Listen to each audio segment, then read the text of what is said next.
इस मिक्सर के अंदर हम घुमा के देखते हैं तो यहाँ पर लाइट हो रहा है।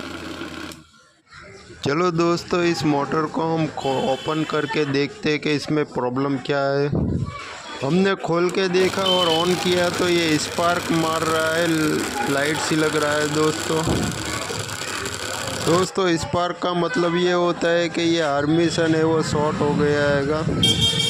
आइए दोस्तों, हमने आर्मेशन चेंज किया, ऑन करते देख सकते हो आप, स्पार्क भी बंद हो चुका है और ये सही तरीके से बन गया।